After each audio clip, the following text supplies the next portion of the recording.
Welcome to Western Wisconsin Journal. I'm Bobby Pominville. I'm your arts reporter. We've been doing a lot of different arts this year, but December is the month for music. And I have a fabulous musician sitting here by me, someone I've admired for many years. And it is Sarah Bertsch. So welcome to the show, Sarah. Thank you so much. I'm happy to be here.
Oh, I just love when I can hear you play your violin. And I know you're a string instructor, but before we get to that, let's go back a little bit. How did you start playing the violin and get into music? Well, my grandmother was a piano teacher. And I remember being very, very tiny and playing with toys underneath her concert grand piano with this gigantic instrument, and always thinking how neat it would be to play. So piano was the first thing that I tried, and that was all because of my grandma. And she taught me how to read music and how to count and how to play, just that foundational piano skill. And then it was the summer before I went into first grade, and my mom asked me one day, "Would you like to try playing the violin?" And I, sure, okay. So it was really this kind of maternal influence or matriarchal influence in my life from my grandmother and then my mother, who was a singer and a pianist. So it's really a nice family treasure to have music as something in common. That's beautiful. Yeah. And I've always understood music in a context of sharing it with other people. When I was very little, my mom would take me to nursing homes, and I was of course very tiny, and so she would take me and sit me on top of the piano. You know, they were the upright pianos, so I'd be sitting on top of the piano so that people could see me, and she would play and I would sing, and then eventually I would bring my violin and play that. So I've always understood music in the context of sharing it with other people. Oh, that's such a beautiful story. Now, You were in first grade? I've never heard of anyone starting so young. Is that kind of a different method, or am I mixed up? No, well, there is a method of study that starts very, very young. Oh, right. That's called the Suzuki method. Yes, of course. And I actually did not start in the Suzuki method. I had such a foundational background in note reading from my grandma when I was very, very young that I knew how to read music, I knew how to count, so I learned in a very traditional fashion. And that's how I teach as well, in a traditional fashion, just really stressing note reading and counting and intonation, from right off the bat. And for that reason, I don't specialize in teaching very, very young children. But it's, that's just the way that I teach. That's my skill, so. Well, when I was teaching piano, the Suzuki thing came in. Mm-hmm. But I was a little more traditional, I have to say. But I did admire it when I saw those young children playing so beautifully. Oh, absolutely. And of course, it was all over the news and everything. Mm-hmm, But I failed at the violin, I can tell you that. That was a tough, tough go for me. I was too old for one thing. I mean, senior in high school, you don't start a violin. I mean, Oh, really. you would be surprised. Oh, well, no, it didn't go well Not for me. for you. But- Not for you. But I had a grandfather, that played violin. Oh, wonderful. And I would even say, coming from Norway, it was in my family. Wow. But I never did get to it till too late. So I've always admired people that can play the violin. So now I know you through teaching at the Phipps Center. Yes. So tell us about your job there. I teach private violin lessons at the Phipps Center for the Arts in Hudson. And it's really a wonderful place to teach because I feel like I'm really a part of a community of people that value the arts. It's great because my families will drop off their student for a lesson and then they'll go and wander through the art galleries or perhaps take another one of their children to a dance class or something like that, so it's very convenient for them. But I do really appreciate being affiliated with such a professional, well-established arts center. And it's really a gem of a resource in our community. It is. I'm very much enjoying that center Yeah. through the music council and choirs, and mostly choirs, but the concerts that are presented and the lessons that are offered. And I love the art galleries too. I really do. And my husband taught art, so I'm kind of into that too. But You are the well-rounded artist. so, like, say, in a week, how many students do you have there? I'm just curious. I don't know. I teach between 20 and 25 students every week. It kind of fluctuates depending on people's schedules.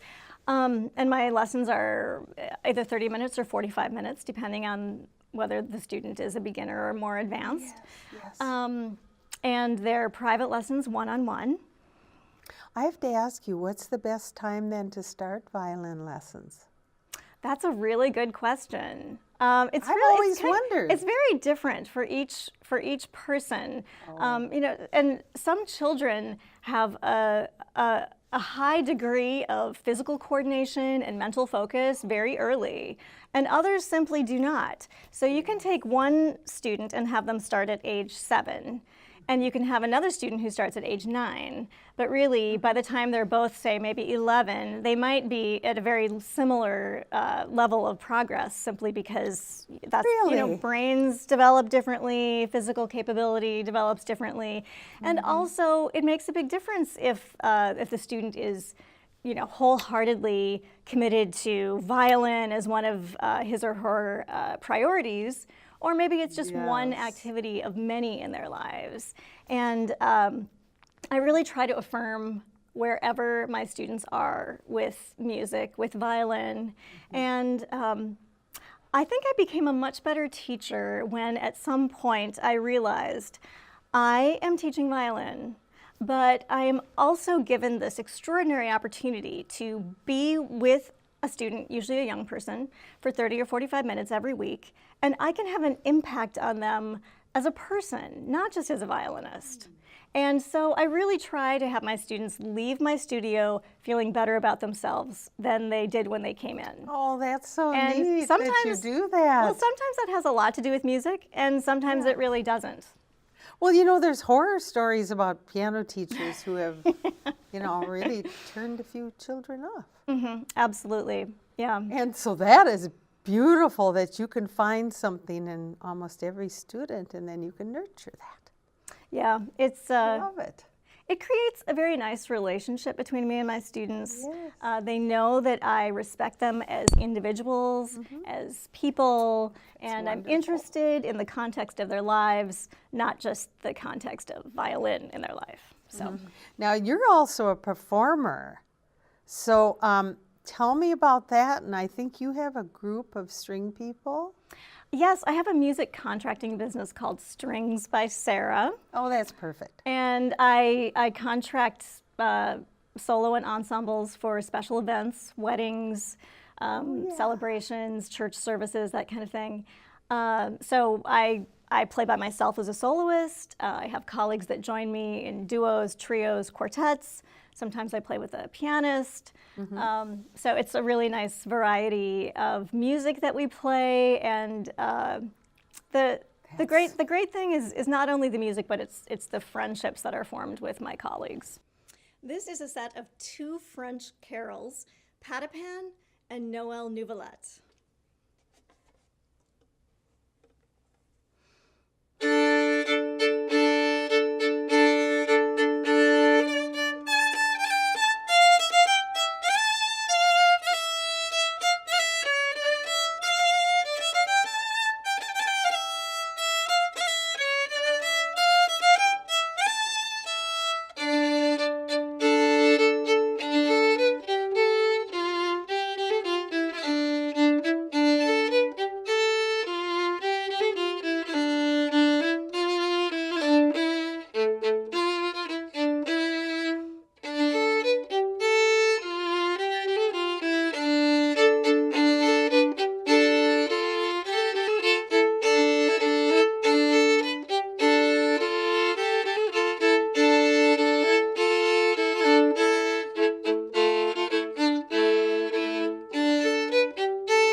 Oh boy, what fun to play with people of your caliber. And then to do different events.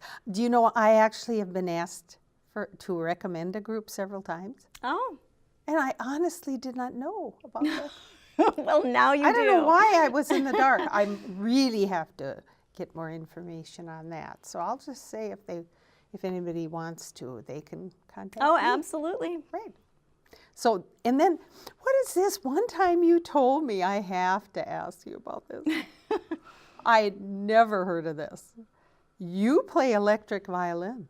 Oh, I do. Yes, I have an electric Tell violin. me about that. I have an electric violin, and I also have a little microphone that I use on my acoustic violin for Really? amplification purposes. I actually play in a little group with my husband who plays bass, and another wonderful. yeah, another couple who cover piano and voice, and then we have a percussion player. And the group plays a lot of jazz and ethnic styles from other cultures, a lot of contemporary things, as well as classical. But when one is playing with other amplified instruments like guitar or bass or percussion, the violin just needs a little bit of help with the volume. So that's how For how sure. the I electric could violin. totally understand. Now, is it the same color, or do you have like a funky color, or what is it? I do not have a funky color. It looks it's brown. It looks somewhat similar to a regular violin, only it's a little bit more contemporary in shape. Oh boy. But really, I decided to get one that was a little more conservative looking, simply because some of the places that I play are a little bit more conservative. Of So course, yes. I want to be able to fit in. Totally get it, but oh my, I'd love to hear that sometime. I don't know, it just sounds so neat for me. I got to visit some of your performances more, and sometime let me know. I will. So, do you have anything to share with us about your experiences with performing? I mean, is there anything you want to share with us? I'm kind of thinking of things extemporaneously here. With performing. Well, recently I played at an event that was kind of a corporate gala, raising money for a certain health awareness kind of thing.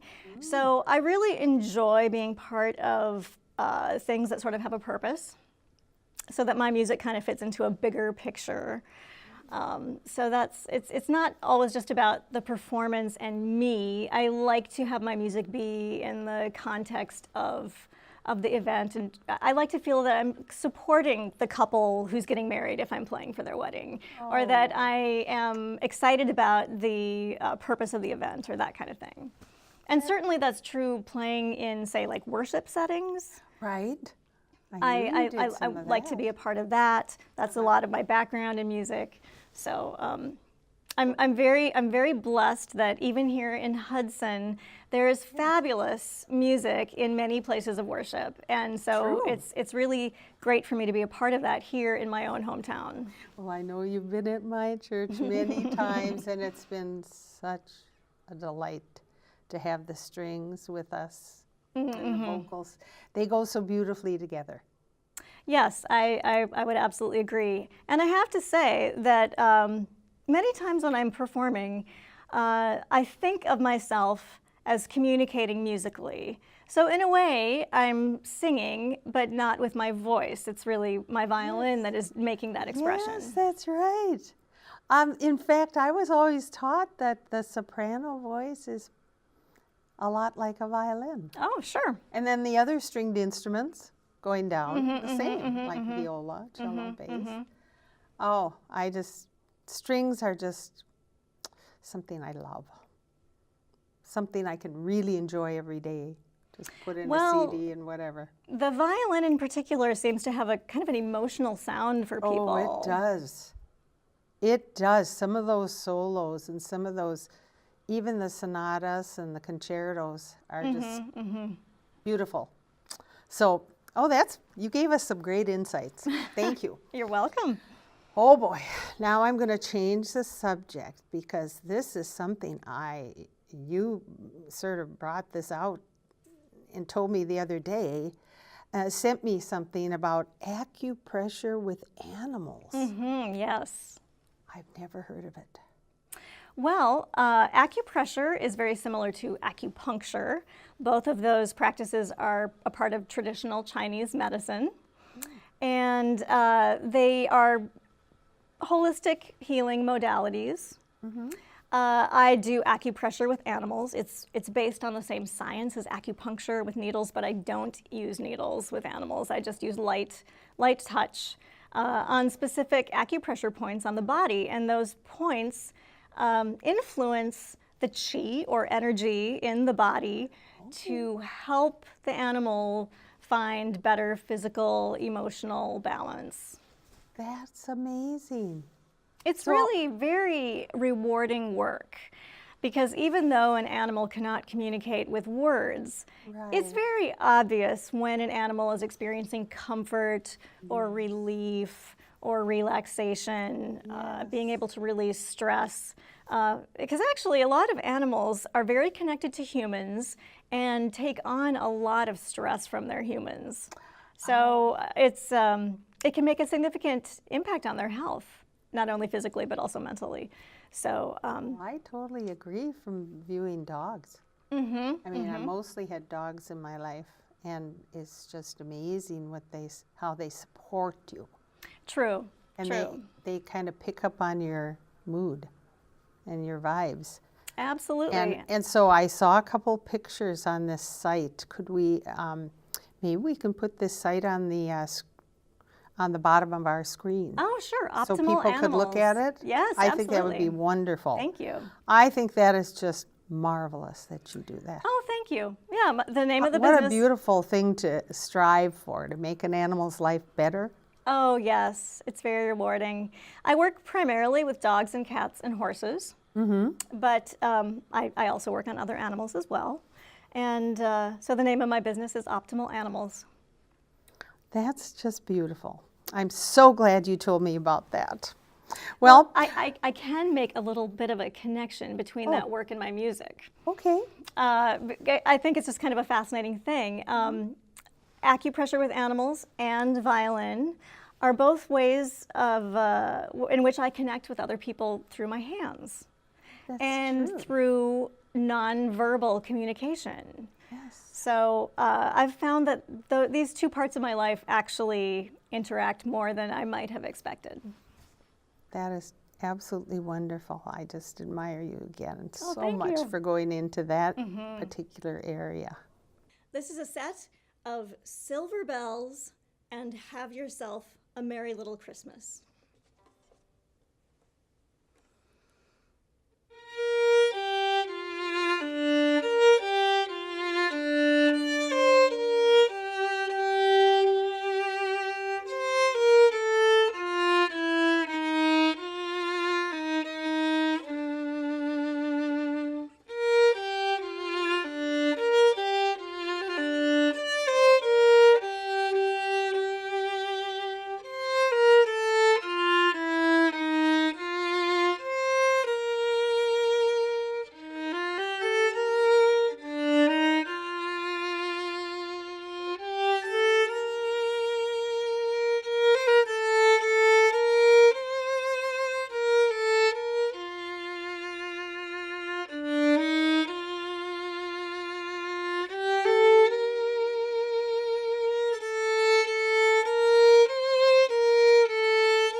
I love the ones you chose. Oh, thank you. I just want to thank you so much for coming on the show. Thank you for having me. This is just a delight for me.